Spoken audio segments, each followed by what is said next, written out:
नमस्कार, मैं अनामिका आप सभी का हार्दिक अभिनंदन और स्वागत करती हूँ। मकर संक्रांति क्या है, इसको समझने से पहले इसका शाब्दिक अर्थ क्या है, इसको समझना जरूरी है। मकर संक्रांति दो शब्दों से मिलकर बना है, जिसमें मकर वैदिक ज्योतिष की एक राशि है और संक्रांति अर्थात संचार, संक्रमण, गति।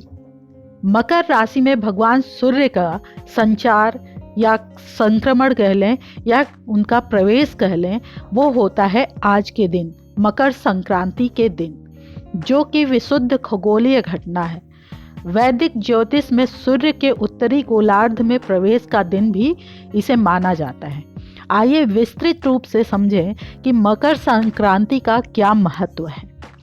मकर संक्रांति का महत्व इसी बात से समझ आता है कि पौराणिक कहानियों में कई ऐसी घटनाएं हैं जो मकर संक्रांति के दिन हुई हैं। मकर संक्रांति के दिन ही भगवान आशुतोष ने भगवान विष्णु जी को आत्मज्ञान का दान दिया था। इसके अतिरिक्त देवताओं के दिनों की गणना इसी दिन से प्रारंभ होती है। सूर्य जब दक्षिणायन में रहते हैं तो इस अवधि को देवताओं की रात्रि व उत्तरायण में 6 माह के दिन कहा जाता है।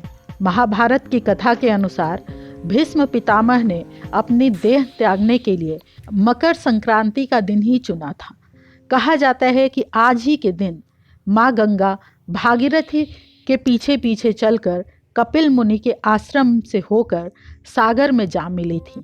इसलिए आज के दिन में गंगा स्नान व तीर्थ स्थलों पर स्नान करने का विशेष महत्व माना गया है।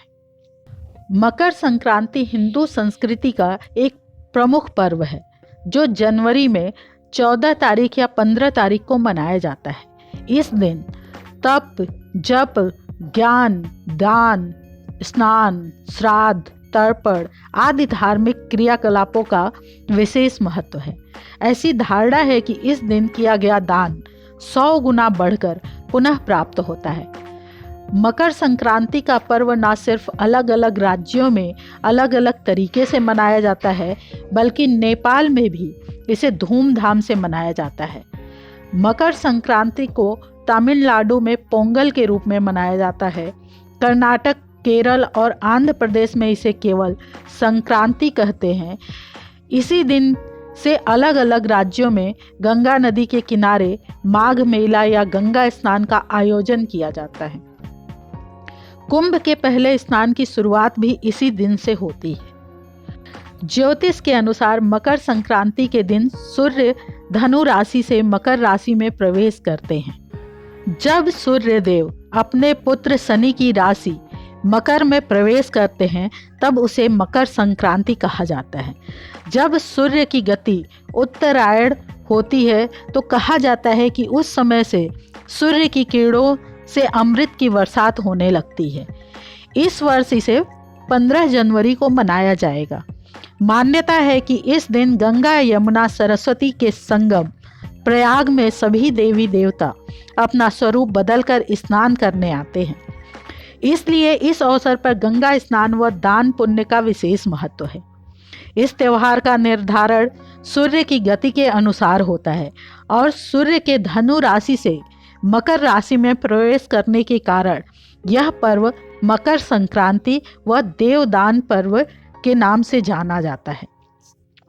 मकर संक्रांति का पर्व पौष माह के शुक्ल पक्ष में मनाया जाता है।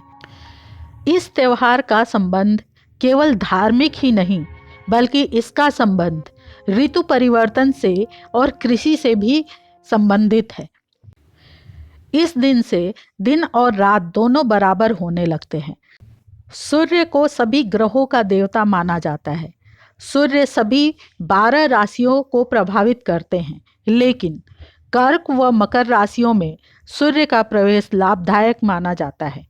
प्राचीन काल से ही मकर संक्रांति के दिन को बेहद शुभ माना जाता है। उस दिन से सभी शुभ कार्य प्रारंभ होते हैं। मकर संक्रांति के वैज्ञानिक महत्व की बात करें तो इस अवधि में सभी नदियों में वाष्पन क्रिया होती है। इस क्रिया को अनेक प्रकार की बीमारियों को दूर करने में सहायक माना जाता है। इस दिन नदियों में स्नान आदि करने के लिए कहा जाता है ताकि आप रोगों से दूर रहें अथवा शारीरिक रूप से आपकी दुर्बलता समाप्त हो जाए।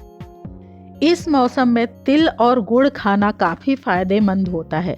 यह शरीर को गर्म रखता है। वैज्ञानिकों का मानना है कि उत्तरायण में सूर्य के ताप शीत को कम करता है। मकर संक्रांति के दिन प्रसाद के रूप में खिचड़ी खाई जाती है। खिचड़ी स्वास्थ्य के लिए काफ़ी लाभकारी होती है। खिचड़ी का सेवन करने से पाचन क्रिया सुचारू रूप से संचालित होने लगती है।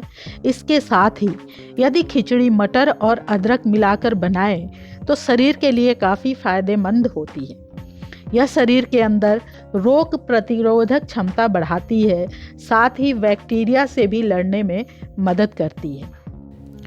आयुर्वेद के अनुसार इस मौसम में चलने वाली सर्द हवाएं लोगों को अनेक प्रकार की बीमारियां देती हैं। इसलिए प्रसाद के रूप में खिचड़ी, तिल और गुड़ से बनी हुई मिठाई खाने का प्रचलन है। तिल और गुड़ से बनी हुई मिठाई खाने से शरीर के अंदर रोग प्रतिरोधक क्षमता बढ़ता है। इन सभी चीज़ों के सेवन से शरीर के अंदर गर्मी बढ़ती है। तिल में copper, magnesium, tryptophan, iron, calcium, phosphorus, zinc, vitamin B1 और रेसे प्रचुर मात्रा में पाए जाते हैं। 1/4 कप या 36 ग्राम तिल के बीज में 206 कैलोरी ऊर्जा प्राप्त होती है।